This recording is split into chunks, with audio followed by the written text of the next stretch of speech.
skyrocketing healthcare and insurance costs, extremely modest gains against chronic disease. Thousands die yearly due to drug reactions. What can be done? Thomas Edison is quoted as declaring, "The doctor of the future will give no medicine, but interest his patients in diet and nutrition, exercise, and the care of the human frame. He will teach them about the cause of all disease." The doctors of the future are here. Welcome to Phase 3 Wellness with your host, Keith Henry, ND, one of the doctors of the future. Good afternoon. Good afternoon. Thank you for joining me. Hope you all are doing well out there. This is Dr. Keith Henry, broadcasting here from the Orlando, Florida area, and another beautiful day down here in Orlando. Thank you for listening. We have a fascinating and interesting show for you today. The main topic that we will be talking about is the shocking third leading cause of death in the U.S. First is heart disease, number one. Number two is cancer, and number three is what we'll be talking about today. We will follow the same outline that we always follow. When we talk about the first segment is the Week in Natural News Review segment, where we talk about articles that came out during the week, a few articles what we talk about during the week. And this week we'll be talking about, again, like I just said, the shocking third leading cause of death in the U.S. Then we'll also analyze and talk a little bit about another article that talked about how pets, dogs specifically, are developing or have a high incidence of developing cancer as a result of these chemicals that are put on the grass. And then we'll also talk about the flawed ideology of one aspirin a day to help prevent heart attacks. We're going to talk about that a little bit. Also, then in the Healing Food segment, which is the second segment, we'll be talking about cherries today. We typically take a food and talk a little bit about the benefits of that particular food. In our third and final segment, the Healing Herb segment, we'll be talking about one of my favorite herbs, which is milk thistle. Milk thistle is one of my favorite herbs. It's a very, very beneficial herb for your liver. Your liver is very important. We'll be talking about that today, and we'll be talking about the benefits, the extreme benefits of positive benefits of milk thistle upon your liver. And your liver is indeed one of your most important organs for health. And so again, thank you. You are listening to Phase 3 Wellness. This is Phase 3 Wellness Podcast. I'm Dr. Keith Henry.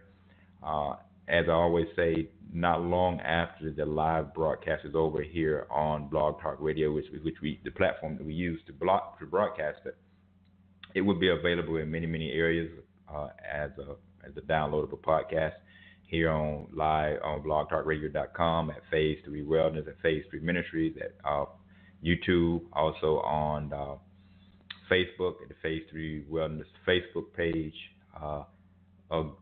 etc. So again, it'll be available across many, many platforms, and I am confident that you will enjoy the show.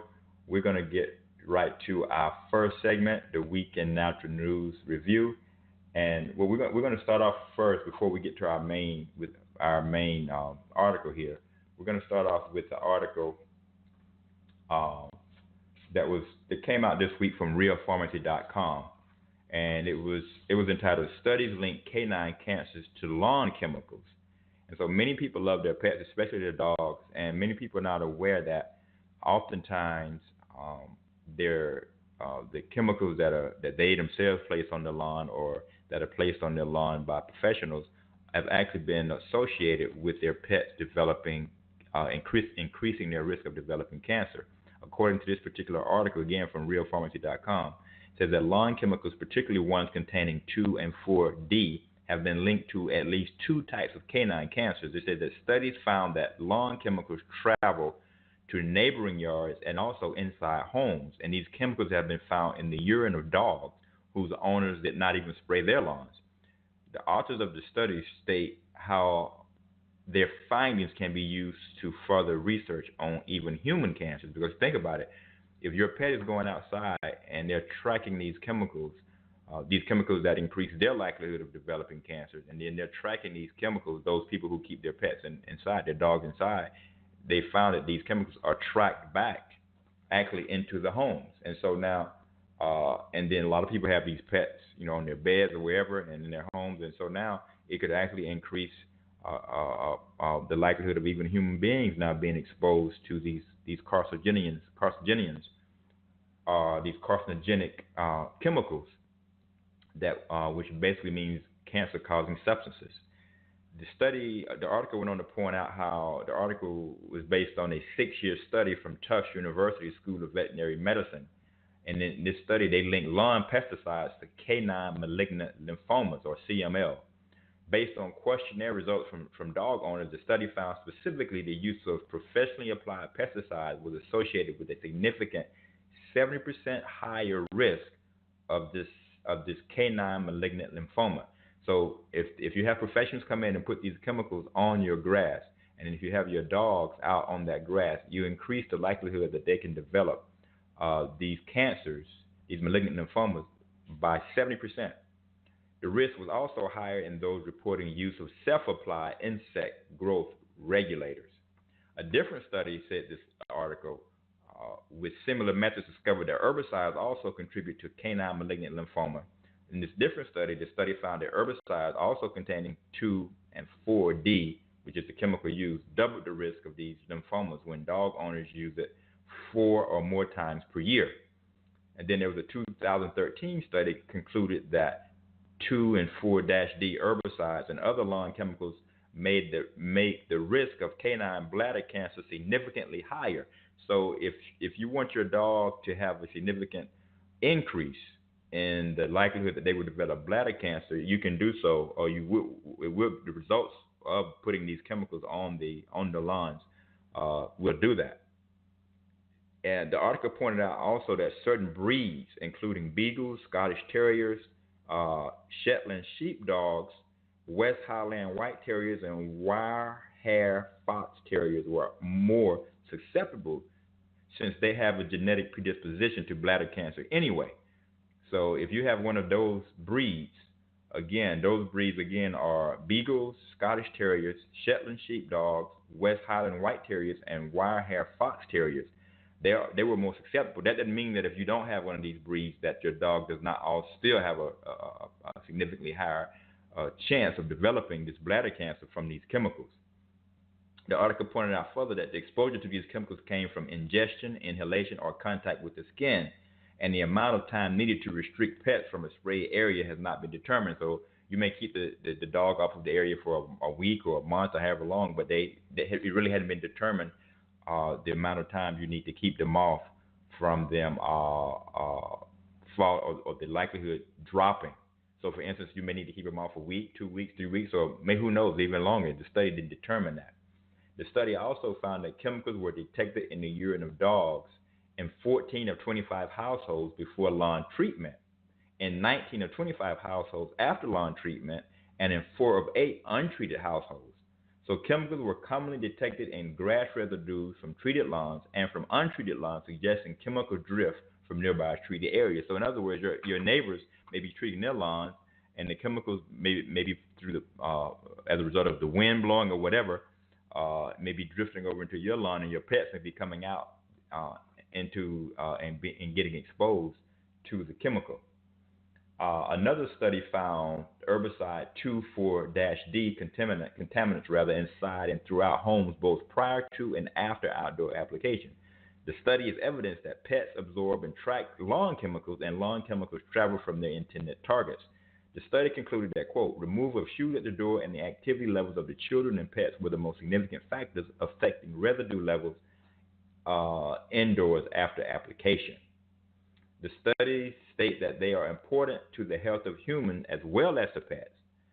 Non-Hodgkin's lymphoma has a similar histological and epidemiological as CML, said the article went on to say, and has also been linked to 2,4-D exposure. So basically it's saying that non-Hodgkin's lymphoma, apparently in humans, has been connected to the same chemical that's causing bladder cancer in dogs.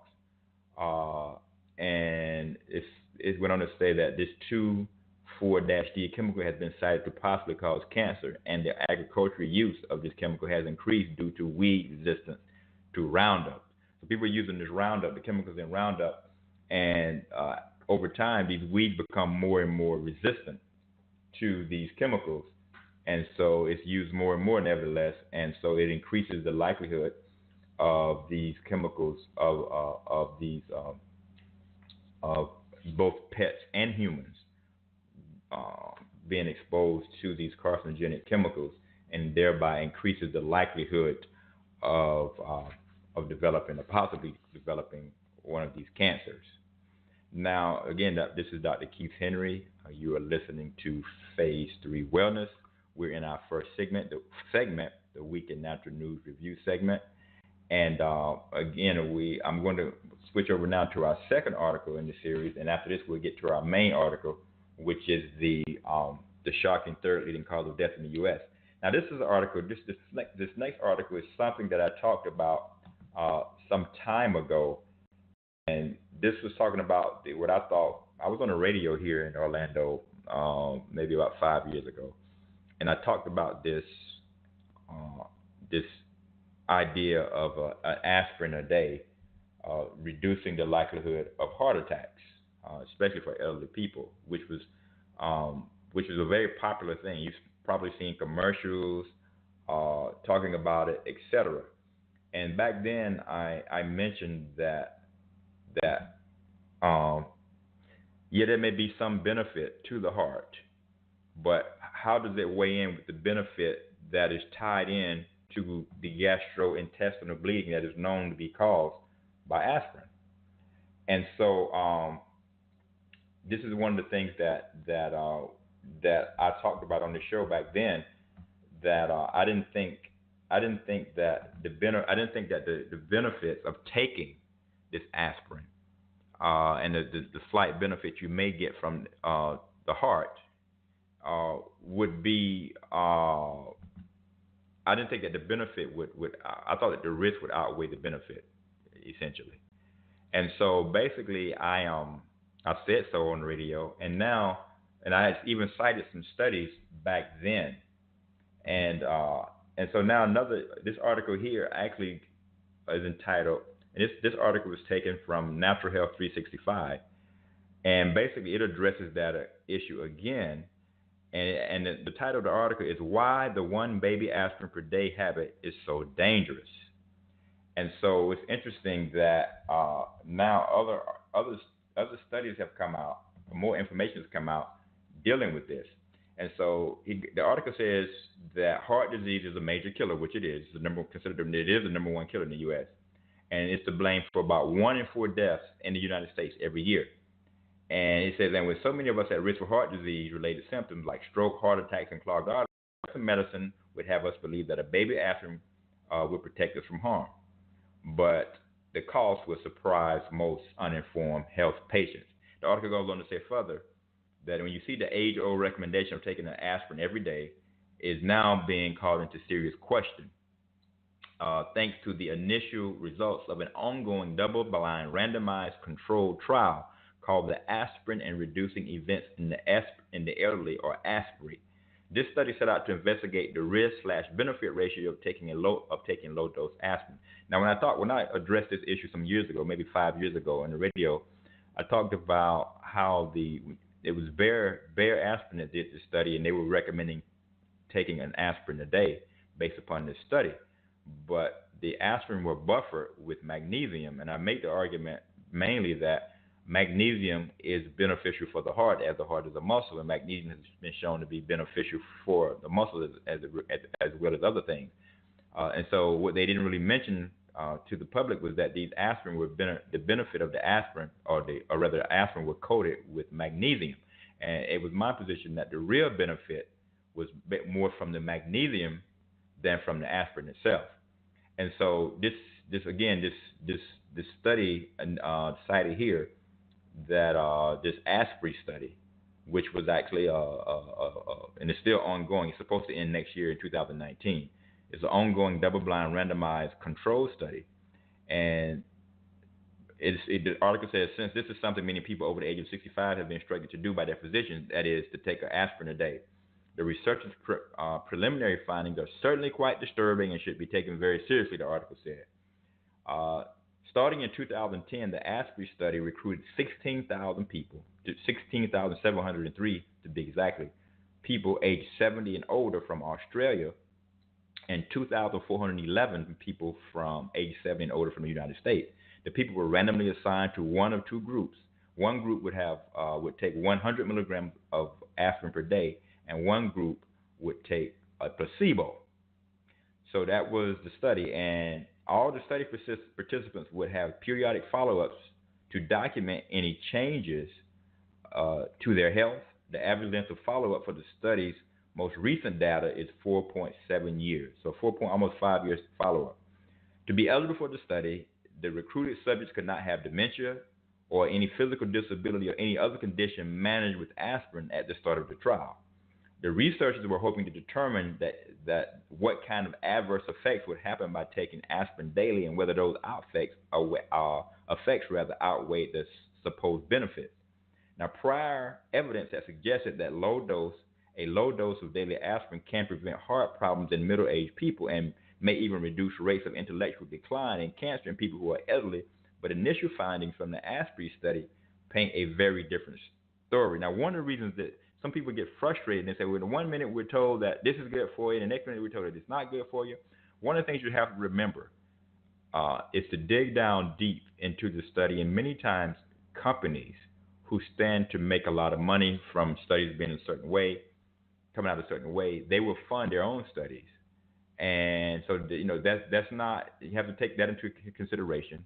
You also have to take into consideration that a lot of people can be generally dishonest. People can be dishonest, so we have to understand that. We have to also have to take into account previous studies that have been done. And if you have previous studies that have shown something that's been legitimate studies, and then all of a sudden a new study comes out that contradicts all of these previous credible studies, then you have to ask yourself, okay, who's done this study and why is it coming out so different from the previous studies? Maybe hundreds, even thousands of studies sometimes. And so there's many things to consider. So just remember that, and just remember those time-tested, common sense things. We know some things are just common sense. And so, but let me get back on this topic with this study saying that this idea of the baby aspirin has been shown, or taking aspirin a day being beneficial for the heart, is basically not really as it was has been made out to be. So now, for one thing, the article points out the rates of dementia, stroke, heart disease, and physical disability were largely similar among the two groups. So there were the rates of sickness pretty much amongst the two groups from Australia and the U.S. Again, the rates of dementia, stroke, heart disease, etc., over the time of the study was pretty much the same. And it said this implies that taking aspirin daily did not offer significant protection against disease and disability for healthy older adults. So think about that for a minute. You had one group taking a placebo, and you had another group taking aspirin every day, and yet the rates of dementia, the rates of stroke, the rates of heart disease, and physical disability were largely similar among the two groups. The article went on to say further that more sobering data showed that the rate of bleeding incidence as a well-known adverse effect of aspirin, which is one of the things that I pointed out some years ago about the gastrointestinal bleeding alone. There's other bleeding that can occur as well. But according to the study, it showed sobering data that the rate of bleeding incidence was significantly higher among people in the aspirin groups, because aspirin is a blood thinner.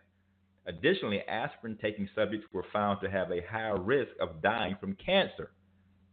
So, again, you're going to always do well when you follow what I call here the laws of health that the Creator has given us. That's, again, those laws of health are trust in the Creator, sunshine, exercise, water, air, rest, diet, and self-control, and temperance. Taking drug medication, aspirin, on a daily basis. Remember, all drugs have side effects, both known and unknown. And it's not like it's not been known for a while that aspirin has, at the very least, can cause gastrointestinal bleeding. But now they're from this long study, they found that that those taking the subjects taking the aspirin had a higher risk of developing cancer, and and of course, of also bleeding incidents. And so basically, they say, what's the bottom line so far in this study? This study's early data suggests that taking aspirin daily not only fails to confer protective health benefit, but actually increases the risk for things like stomach, intestinal, and brain bleeding, as well as certain types of cancer. So, in the meantime, like I said before, there are things that you can do to help your heart. Exercise, eating loads of fruits and vegetables in the fresh state as much as possible, organic if you can, if you can afford it, or growing your own. Just those things that we know that we should do. Also, you may need to take supplements, high quality supplements in certain areas. Eating high quality foods, exercising, getting out in the sunshine, dealing with your stress. This is why we say trusting in the Creator, not taking on problems that you can do nothing about, or not stressing out over them. Again, stress is a deadly distress. Really can be a deadly factor in contributing to overall sickness. So just understand that health is a marathon and not a sprint, and we need to understand that. So again, let's get to it. This is Dr. Keith Henry. We are still in our first segment. This is Phase 3 Wellness Podcast. This is the live version on blogtalkradio.com. This is the Phase 3 Wellness Podcast, and now let's turn over to the next article in this Week in Natural News review segment. The shocking third leading cause of death in the U.S. Number 1 is heart disease. Number 2 is cancer. And what is number 3? Number 3 is medical malpractice. Yep, number 3 is medical malpractice. You don't hear much about that, but the number 3 leading cause of death in America is medical malpractice. Now, this was taken basically based off of an article from naturalnews.com, September 26th. And I just took some information from that article.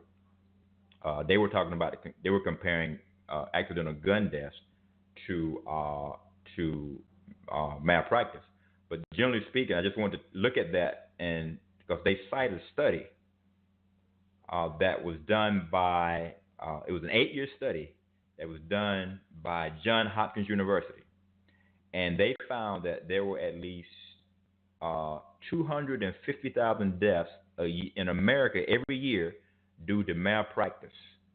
Now, some time ago, the AMA, the American Medical Association, came out. They pretty much admitted that somewhere around 200,000 deaths a year, and it was considered conservative. This is some years ago, were caused by malpractice. So this is not something new. There's been many previous studies that have pretty much come out, but this was another 8-year study by Johns Hopkins University, and they found that at least 250,000 deaths a year, again, are caused in America due to malpractice. Now think about this.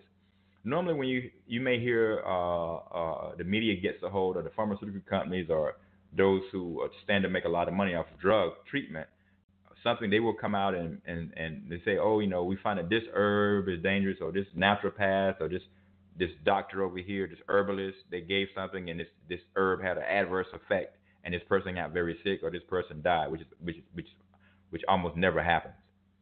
But let's say something that does happen, and they will blow it all out of proportion, and one person got sick or one person died, and it's like, oh, we should shut down natural medicine. We need to regulate it more, these things. And I'm not against overall regulation, but the point I'm trying to make is that we shouldn't have too much regulation to take away people's rights and choices, but you must have enough regulation to keep people safe. But they're using the excuse of keeping people safe to restrict people's liberty to use what they want to use for their health. Now, also think about it. If you take a herb and you get a little bit sick, or because you took too much, or whatever, it's a big thing to shut down your access to that herb for whatever reason, or there's a big marketing campaign to tear down the herb or whatever, say it's dangerous to you. But yet, wrong drugs can kill hundreds of thousands. There can be medical malpractice to the tune of 250,000 people a year, and it's accepted. and it's like it's supposed to be accepted, and that's not acceptable to when you have alternatives to use. Now, it goes on to say that in this article that CNBC also reported that number is actually higher than 250,000. The 250,000 they put on the low end, as other studies have found that deaths actually surpass 400,000 per year. So we know that at least 250,000 people a year are killed from medical malpractice, but possibly up to 400,000 per year, probably more likely. And the reason they point out in the article is because physicians, coroners, and funeral directors rarely note human errors on death certificates, and these are what the CDC relies on to post death statistics. Such cases are so as a result, such cases are more than likely drastically underreported. So that's true. You're not gonna, in most cases, you're not gonna find where a doctor made a mistake or a nurse made a mistake or there was a mix-up on medication being on the death certificate as the reason a person died, because they open themselves up to lawsuits. So as a result, they put other causes on these death certificates, and so the true number, as it's been pointed out by a number of other sources, including CNBC, is probably closer to 400,000. But let's say either way, based upon the Johns Hopkins University study, at least a minimum of 250,000 people die a year. Now, when you look at the CDC chart as well, you look at these charts, you don't see this as the third leading cause of death. You'll see like cancer, you'll see heart disease first, cancer, then you'll see diabetes or something else. But you don't see malpractice. Now, it's interesting when we think about it. We add to that the World Health Organization, according to this naturalnews.com article, considers patient safety to be a serious global public health concern. So not only in the U.S., but the World Health Organization considers patient safety to be a serious global public health concern, with at least 42.7 million patients being harmed during hospitalization. And it goes on to say that the risk of patients experiencing an adverse event while in the hospital is now 1 in 300.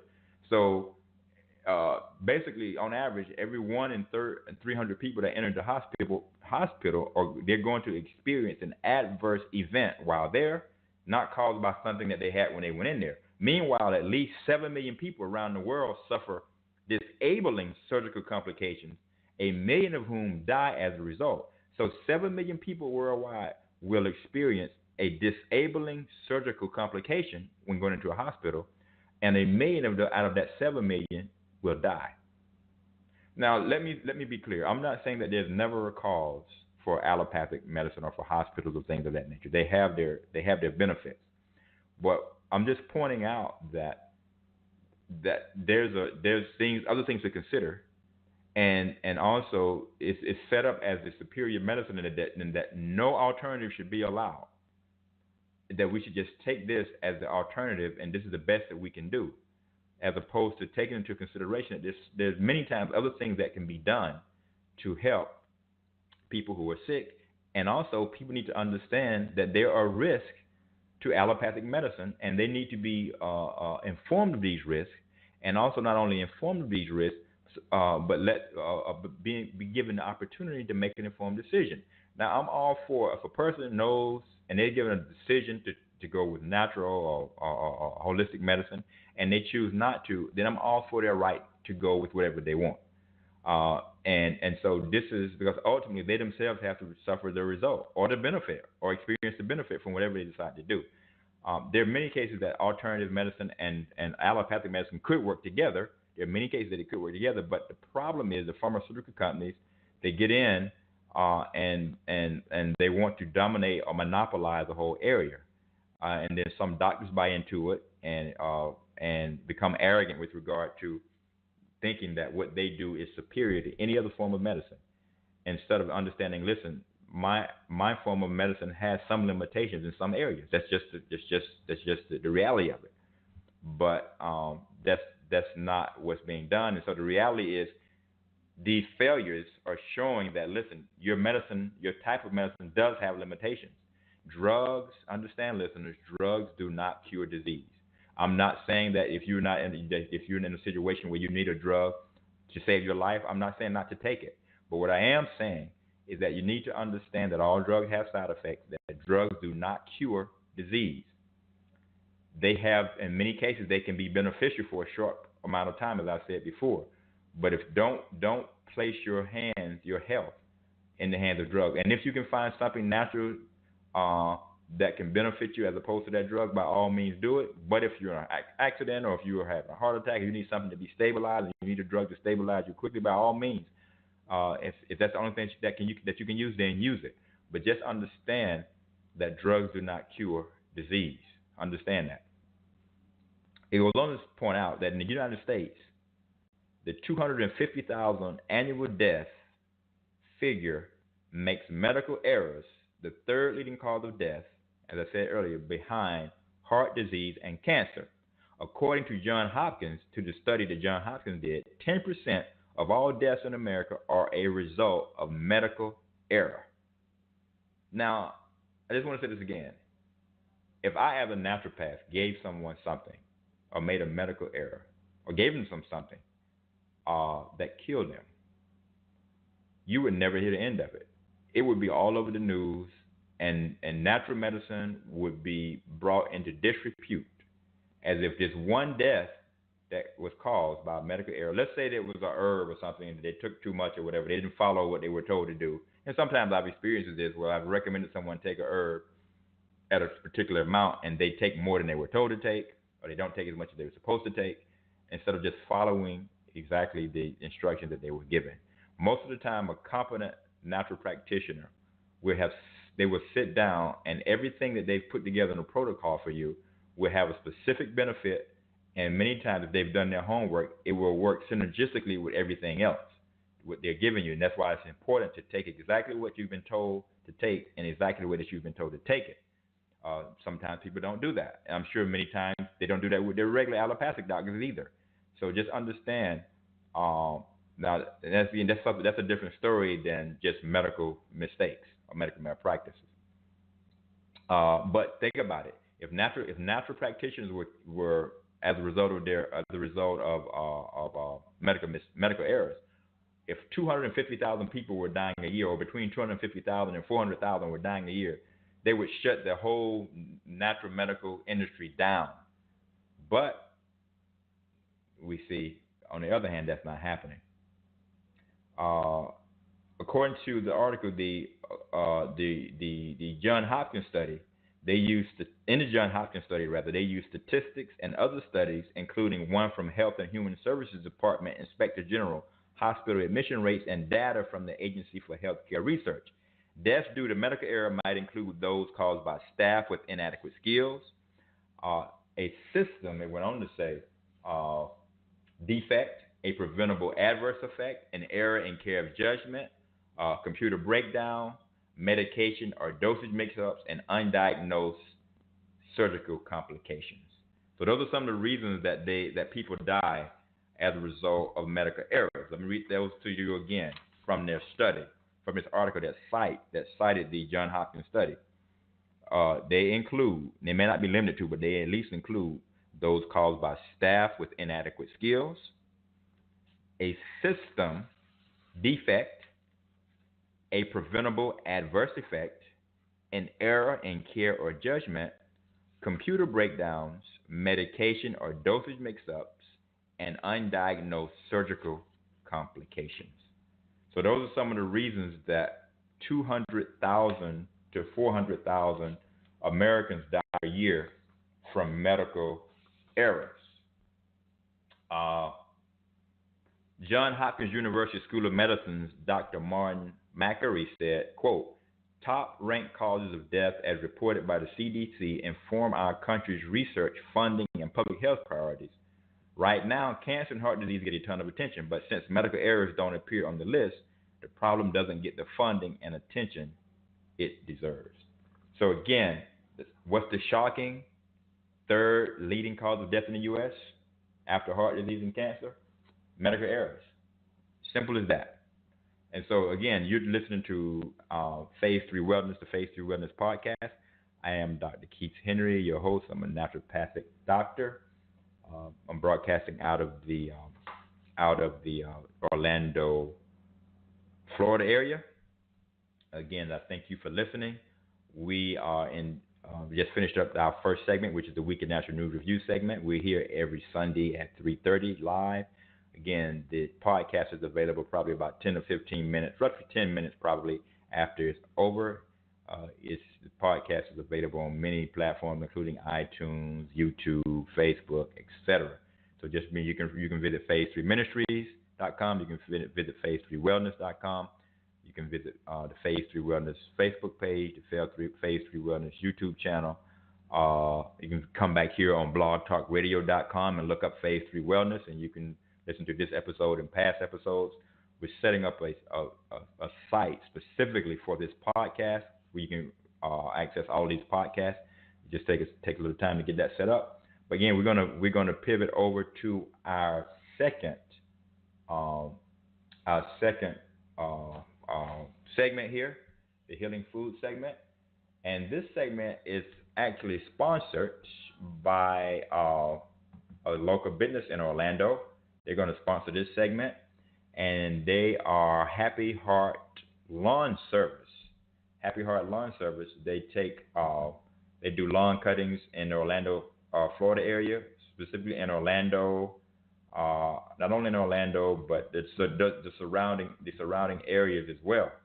So if you are in the Orlando area and you're looking for a legitimate, or not only legitimate, but also a dependable lawn service, you can call Teron or Frederick at 407-576-0682. Happy Heart Lawn Service. Again, they are sponsoring this next segment, which is the Healing Food segment. Now, again, on this segment, as I said earlier, we're going to be talking about cherries. And if you haven't listened before, the food that we're talking about in this segment, we pick out a food every week, and we talk about the benefits of that food. It's not an exhaustive discussion. It's just some of the benefits of eating some of the foods that our Creator has given us, and talk about the benefits that He's packed into these foods. Now, so a little bit of the benefits of cherries. Cherries, of course, they are members of the same fruit family as peaches, plums, apricots, and almonds. And many times people think of cherries as dessert foods, etc., but they actually have a very healthy side. They have a therapeutic side. There are two primary varieties of cherries that you should know about. They are sweet and tart, also known as sour cherries. And sweet cherries, such as Bing cherries, are best eaten fresh, of course, and raw. While the sour cherries tend to develop a fuller flavor when they're used in cooking, which is why they're often used for baking. Tart cherries are also used to make juice concentrates that themselves have unique health benefits. Now, first, let's look at some of the benefits of cherries overall. Cherries contain powerful antioxidants.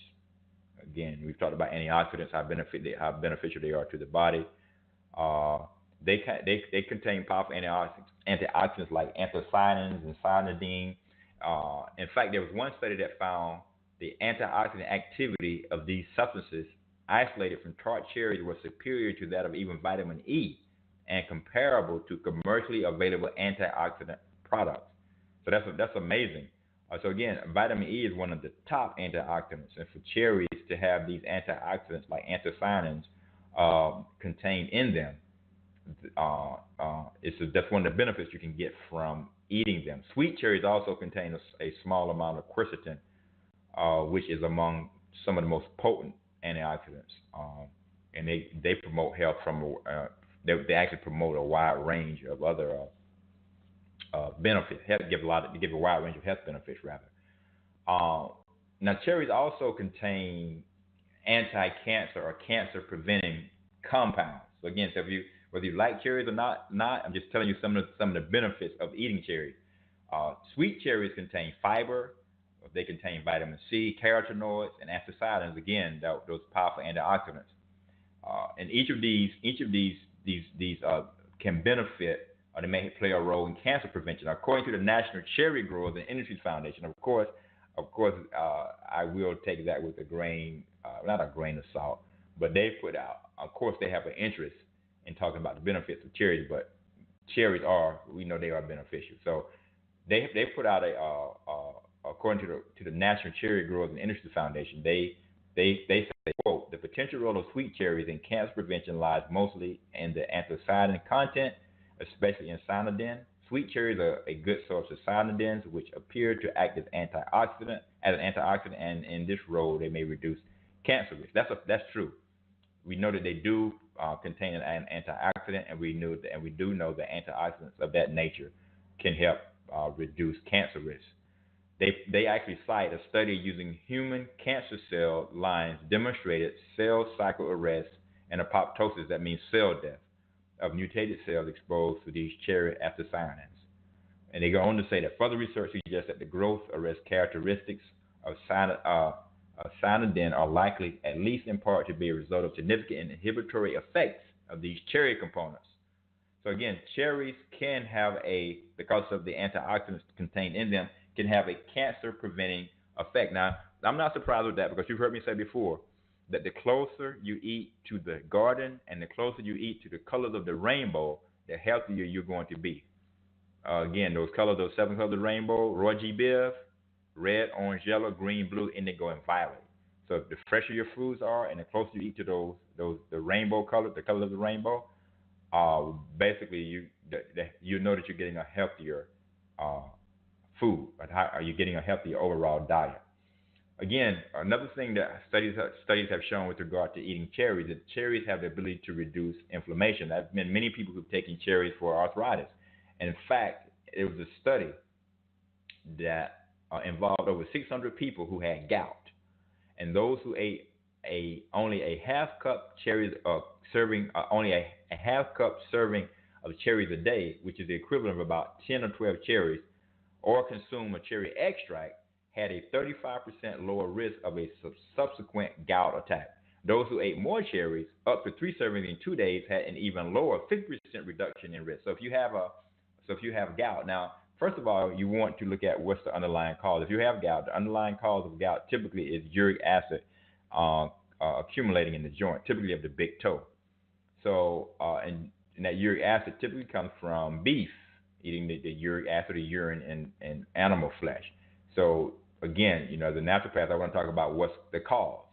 Yes, the cherries will help with the inflammation and it will help with developing, but you want to also developing gout, but you also want to remove the thing that will cause gout in the first place. And one of the things that will reduce the likelihood of you developing gout is not eating red meat. Of course, I'm a plant-based naturopath, so I encourage the getting off of the consumption of all animal products. It's just we know that's just the best diet. It is actually what we call a heavenly diet. For those of you who are Christians, and even if you're not Christian, you'll know the Book of Genesis actually gave what we would call a plant-based or vegan diet to man from the Creator. So you cannot improve upon that diet. This is why the science and studies actually come out again and again and again, and it shows how prolific this diet is at helping us have healthier lives. This study that I cited here, says gout occurs, as I said before, with the excess of uric acid forming crystals in your joints, etc. Now, past studies have actually found that eating 2 servings of cherries after an overnight fast led to a 15% reduction in uric acid and lower nitric oxide and C-reactive protein levels, which are associated with inflammatory diseases like gout. And also, the researchers have also noted this, that the reputed anti-gout efficacy of cherries, as well as evidence that compounds in cherries may inhibit inflammatory pathways. Cherries also help with sleep. Cherries contain natural melatonin. So again, if you're having problems sleeping after removing other things that may also involve themselves, or just including cherries in your diet, just understand that cherries do contain natural melatonin. Again, and the melatonin is a powerful antioxidant. It's also a free radical scavenger, and it helps cool down or reduce that excess inflammation, which is basically the one top cause associated with most diseases. So again, cherries help with, they have melatonin as well. Uh, Arthritis, pain relief overall. Sometimes people have gotten a lot of benefit of taking some type of a concentrated cherry supplement of some sort to help with their arthritis pain, because cherries contain many anti-inflammatory compounds, and also research suggests that cherries may also help relieve pain from inflammatory osteoarthritis. There was one study with women with osteoarthritis who drank tart cherry juice twice a day, 2 times a day, for 3 weeks, had significant reductions in markers of inflammation, and also that inflammation is going to would be indicative of the pain and irritation. And so, if you can reduce these markers of inflammation, you're going to reduce the pain and irritation. Typically, they also found in this study that they had a 20% reduction in pain, and the researchers noted that tart cherries have the highest anti-inflammatory content of any food. That's significant. So, also another thing that's been associated with eating cherries is reduced belly fat. Now, in an animal study, rats that were fed tart cherry powder along with a high-fat diet gained less weight and built up less body fat than rats that were not fed the tart cherries. They also had lower levels of inflammation and triglycerides, which suggested a potential role in their heart health. Again, but that was a rat study, so it may or may not translate over into humans. Many times it does, sometimes it doesn't. Also, another couple of other things, they've also found that athletes who consume tart cherry juice prior to long-distance running experienced less pain than those who did not. And it's thought that the antioxidant and anti-inflammatory properties of tart cherries may have a protective effect to reduce muscle damage and pain during strenuous exercise. Again, so you're saying most of the benefit, the larger part of the benefit rather, is coming from eating the tart cherries. And finally, there's been some connection of eating the tart cherries associated with helping to lower your risk of developing a stroke or having a stroke. So again, those are some of the benefits of cherries. I was not trying to go into an exhaustive study on it, but this is one of the things that we do when we talk about the healing food segment. We just want to address some of these foods in this particular segment that actually are beneficial, and show some of the benefits of eating some of these foods, and some of the benefits of including these foods in your diet. Maybe you're eating them, or you might not be eating them. And sometimes people realize when they hear some of the benefits of some of these foods, they're like, "Oh wow, I didn't realize that just eating, okra, or eating apples, or eating oranges, or even kiwis, or whatever it is. I didn't realize that this food was so high in this, or can benefit this issue or benefit that issue." So that's one of the reasons that we do the healing food segment, and it's actually one of the most popular segments of the show, the healing food segment. Again, this is Dr. Keith Henry. This is Phase 3 Wellness Podcast. Again, I want to remind you that segment, the healing food segment for this week, was sponsored by Happy Heart Lawn Service, and they're based in Orlando, Florida. If you're looking for a lawn service, dependable, you can call them at 407-576-6082. That's 407-576-0682. And I thank them for sponsoring this segment. Our next segment, and our final segment, is the healing herb segment. Now, our healing herb segment this week, we're going to be talking about milk thistle, which is one of my favorite herbs. And again, in this segment, we pick a herb, and we don't try and give a detailed discussion. We could pick any one herb and spend the entire hour of the show talking about the benefits of it and how to use it. But we take a herb, the same way we do a food, and we talk a little bit about some of the benefits of that herb. Now, we're going to talk about milk thistle in the context. We have about 10 minutes left here in the context of how it works on the liver, because it has some other benefits, but primarily it is a herb that is an excellent herb for your liver. Now, according to a 2005 report issued by the Department of Health and Human Services, the U.S. Centers for Disease and Control and Prevention, the CDC, screened 2,500 Americans for 148 industrial chemicals, and they found significant amounts of these chemicals in the blood of every person that was tested. Every person. So they screened 2,500 people, Americans, for 148 industrial chemicals, and every one of them had significant, not small amounts, but a significant amounts of these chemicals in the blood of everyone that they tested. So you can deduce from that if you're listening to this and you're in America, you probably have some of these chemicals in your blood. But studies show that milk thistle, which is a herb, which has been used since antiquity, it's been powerful to treat liver disease and to help detoxify your liver.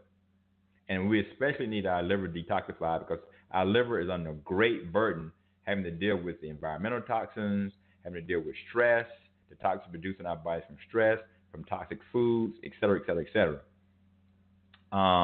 Now, milk thistle is now being used to address drug and alcohol-related liver disease, viral hepatitis, and other diseases that we're seeing in this 21st century, like non-alcoholic fatty liver disease, which is I refer to as NAFLD, or that's non-alcoholic fatty liver disease. Keep in mind the NAFLD, or it's fatty liver disease, is actually reaching, in the United States, is reaching right now epidemic proportions. It currently affects 80 million Americans, and is the most common liver condition in children. So again, that's NAFLD, or non-alcoholic fatty liver disease. Because of the great burden that's on our livers, we're developing liver disease, non-fatty alcoholic liver disease. Now, we have to understand the liver functions include, the liver has many, many functions, some known, probably some unknown, but some of its major functions include regulating blood sugar and your hormones. So many people don't realize that the liver plays a role in regulating your blood sugar. So you can have an unhealthy liver, it can be associated with you developing diabetes. So this is why a natural practitioner, when you're looking at your body, we would look at everything that could possibly, if you have diabetes, we would look at everything that could possibly be affecting your blood sugar. Like, for instance, the liver could be affecting your blood sugar. So the liver's functions include, but are not limited to, regulating blood sugar and your hormones, storing nutrients, producing bile, cholesterol, as well as red blood cell components. But that, among other things, some have anticipated that it has hundreds of tasks directly and indirectly. So the liver is crucially important. But one of its most important tasks is neutralizing toxins, which are then transported for elimination out of the body through the bowels. So think about it. When the liver can't sufficiently neutralize and dispose of toxins, these toxins can then accumulate in your liver and in body fat or circulate in your bloodstream, ultimately ending up in your bones, your lymph, or your brain, which is not where you want them to be. So we need to understand that also the liver contributes to detoxification of the body by promoting the production of glutathione, which is the body's master antioxidant. So although every living cell in the body uses glutathione, the liver contains more of this disease-fighting substance than any other organ or tissue in the body. So again, glutathione, which is the master antioxidant, is crucial to the body. But the body's storehouse of glutathione are not unlimited. So you don't just have an unlimited supply. If the glutathione in the liver is completely overwhelmed, as does occur in overdose of acetaminophen or Tylenol, the active ingredient Tylenol, if the glutathione amount is overwhelmed in the liver, then you can end up with liver failure and even possibly death. That's how important glutathione is. It's the body's master antioxidant. So you can see how it can be overwhelmed and you can die or suffer serious illness. Now, milk thistle actually lowers the risk of you developing liver disease. And again, we talked about how important the liver is. Now, the active ingredient, the main active constituent in milk thistle, and I kind of say the main because a lot of times we break off or extract certain elements from certain herbs. I like using herbs in their full capacity because there's sometimes we extract things out of them that are there. They've been put there by the creator to help to work synergistically with even the main ingredients. But I understand they've been able to sometimes use it in a more concentrated form. But I just like using it in a whole herb form when possible. Now, silymarin, which is the active constituent in milk thistle, is a potent antioxidant and it's also anti-inflammatory. And it actually stimulates the detoxification pathways in the liver, which promotes the regeneration of liver cells. It also helps the liver.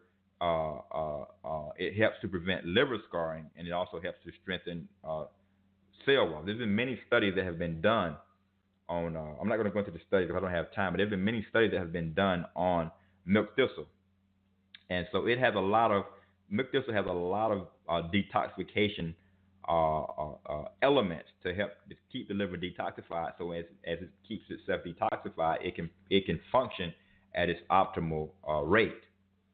For example, disease fighting when it comes to disease fighting, whenever you can, for instance, say you have someone that's dealing with cancer, in pretty much every case of cancer, the liver is going to be overburdened. It's not being able to work to its capacity to detoxify the body. Cancer has gotten a hold, and that's one of the things that needs to be done. And so, to help keep from getting to that point, one of the things that we can do is eat healthy to protect our liver. We can take milk thistle to help protect our liver, exercise, and then the things that we talked about here, the laws of health to protect our liver. But milk thistle is definitely one of the things you want to consider when having to detoxify your liver. In a large observational study involving 2,637 patients with chronic liver disease, researchers found that silymarin substantially reduced AST and ALT liver enzymes. Elevated liver enzymes are markers of liver dysfunction. So these markers of liver dysfunction were brought down in 2,637 people by using the active ingredient in milk thistle. Researchers found that it substantially reduced these enzymes, these elevated liver enzymes that indicated liver dysfunction. Also, in a systematic review published in 2001 in Drugs, the authors reported that silymarin scavenged free radicals while inhibiting the pro-inflammatory 5-LOX pathway, and that it accomplished this safely with only rare side effects. And so understand, milk thistle extracts can actually arrest and even reverse liver damage from toxins. So once you remove the offending toxins and then introduce, say, milk thistle, you can actually get the benefits from milk thistle, this God-given herb, to help detoxify the liver, and then once it's detoxified, it can function at its optimal rate. There's been also studies that have shown that silymarin prevents, or the active ingredients in milk thistle prevents the binding of toxins to your cell membrane receptors, making it effective against a variety of carcinogens and biological toxins. So by preventing these carcinogens, the ability to attach to your cell walls, it actually helps your cells fight off or live longer, not be affected by these poisons. Now, also, as I'm about out of time, there was an animal study published in 2009 in the International Journal of Biological Sciences. The researchers found that a combination of garlic extract and silymarin, or the active ingredient in milk thistle, helped reverse the harmful effects of NDEA, an environmental carcinogen. The team reported that the garlic and milk thistle acted synergistically. They worked together, in other words, to significantly reduce liver toxicity, which it did by lowering elevated liver enzymes, replenishing glutathione, and increasing levels of the natural antioxidants. So, some of the main natural antioxidants. So, again, it's amazing at what milk thistle can do. Finally, I want to give you one last slide. One of the most eye-opening studies involved 452 patients with poisoning from mushrooms. A group treated with milk thistle, the active ingredient in milk thistle, experienced half the mortality rate, 9.8%, as a conventionally treated group, who 18.3%. So the active ingredient in milk thistle cut the death rate from these poison mushrooms in half, based upon those who took drugs. I want to thank you for listening.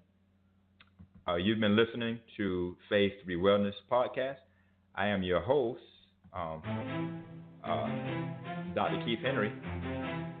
And I want you to make sure that if you started listening in the middle of this broadcast, you didn't catch all of it. Again, it'll be available in about probably about 10 to 15 minutes after the show is over. I want to again thank you for listening. Be sure to join me right here again next Sunday at 3:30 for Phase 3 Wellness.